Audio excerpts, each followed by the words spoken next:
Isang magandang hapon sa inyo lahat. Narito po tayo live ngayon sa Register Office kung saan ang lalaki pong nakikita rin yan ay walang iba kundi si Mr. Angde.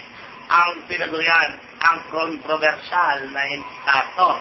Opo, controversial dahil marami pong babae ang nalilig sa kanya dahil sa kagandahang lalaki.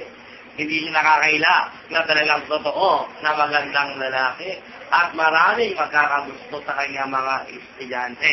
Ang tanong, gusto ba talaga siya o mahal na talaga? Yun ang ating alamin. Samantala, ang lalaki namang may hawak na baso na to, ang tinaguriang principal ng sabi. Lahat ng agenda, kinakailangan malaman. At ang mga propaganda, kinakailangan masunod. At pagdating niya dito, kailangan saluduhin. Yan po ang principal. Ito naman ngayon, ang lalaking nakikita mo na nakataligod na kunwari hindi alam na pinukunin siya, ang Masked Rider Black. Yan. Kaya po ang gulong niya, pinagsisigaw ng estudyante. Siguro nagalit dahil mahilig sa babae ang instructor na to.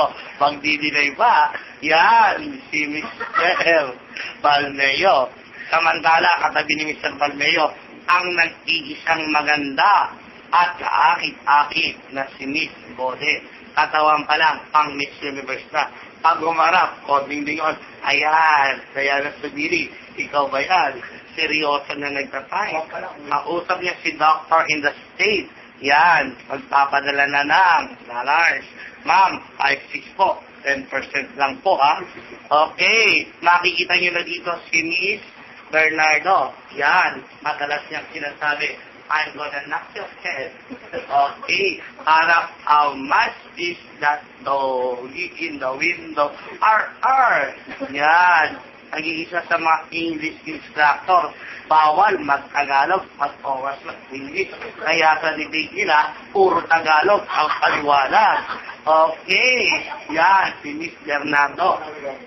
Ngayon, katabi ni Miss Bernardo, si Ma'am, maganda.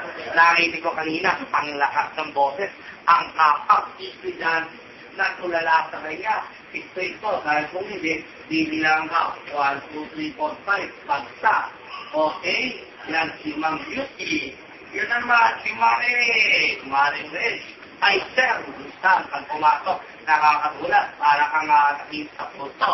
Sexy, maganda. Oh, sabihin pa, Ma'am, paki-A. Teka lang. Bata, huwag mo na lang. Okay.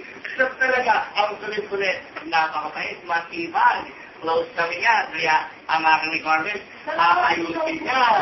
Okay. At ang inilig ko sa ma'am ko, ang sinatawag na, Mr. Faithful, ang bata, milita. Kapag may problema sa estudyante, isumbong mo sa data mix brother. Pero kapag ang problema ng estudyante, ay, ang mga database brother, pagtago na kayo. Dahil hindi namin kayo kapunta na, excuse po. Ito po yung sinatawag ng Mr. Faithful. Kasi, isa lang ang mabahay sa buhay ko. Ayaw paniwalaan ng mga kasama mo. Sinasabi naman na, faithful daw sa marami. Pero ang totoo, naiingit lang sila dahil ako lang ang nag-iisa. Ito ka, sa buhay. Okay. Ang ibig kong nakikita ngayon ang aming magandang OIC. Opo, si Ma'am Paljo po yan. Kung makikita ninyo, sinatanggihan ko yan na maghihingi ng ako. Sexy, maganda, mabait. At hindi kumpletong araw ng OIC namin kung hindi ako mangyayari at mabibingguhan. Ma'am, hindi naman yan. Nakabito ka. Yari. Ulit. Yan po ang pagkuya ng database. Mabuhan. Ito po muli, si Mr. Talawan. Database brother. Isumpong mo sa database brother.